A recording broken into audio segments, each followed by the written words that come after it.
All right, one of my favorite topics within this larger umbrella topic of sex and boundaries is how do we even set physical boundaries? I'm very passionate about this topic, obviously, because I did not do this well at all when I first started dating.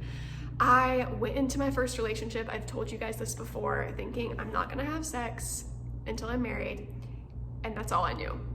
I didn't really think practically about all the in-between holding hands and sexual intercourse with someone. Like, there's a lot of physical intimacy between those things. There's a lot of gray area, and the Bible is not very clear about the nitty-gritty specifics of the physical stuff besides sex.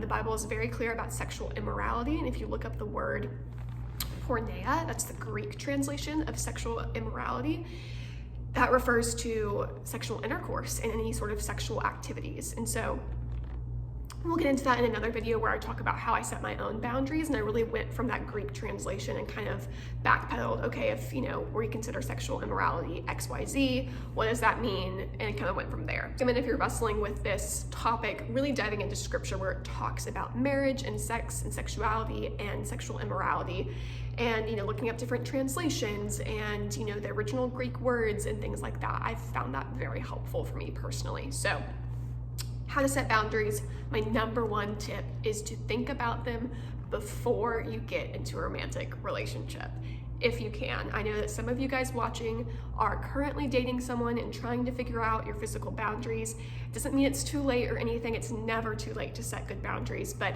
if you can, and you're like me and you're single right now, take some time to think about it, journal, pray, talk to God about boundaries, and kind of figure out, okay, these are the reasons why I'm gonna commit or recommit to saving sex for marriage. Okay, well, what am I okay with besides sex? Am I okay with making out? Am I okay with my clothes being off? Things like that we'll get into later. Do I not want to kiss at all? Do I not want to make out at all? Do I want to only kiss in certain settings? Things like that, just nitty-gritty specifics.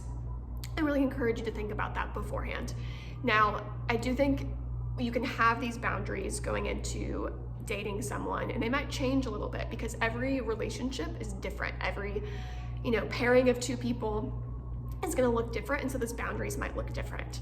But I think having your own convictions before you meet someone is really solid, because you're not bringing in this, emotional connection to another person yet that might cloud your judgment around setting your physical boundaries. And I think it's just a really great sobering time period when you're single to just take some time to reflect, what am I even looking for in a guy? What am I looking for, or a girl if you're a guy watching this? What am I looking for in a partner? What am I looking for in my future marriage? What am I looking for quality-wise? And how do I want to steward my sexuality in this dating relationship?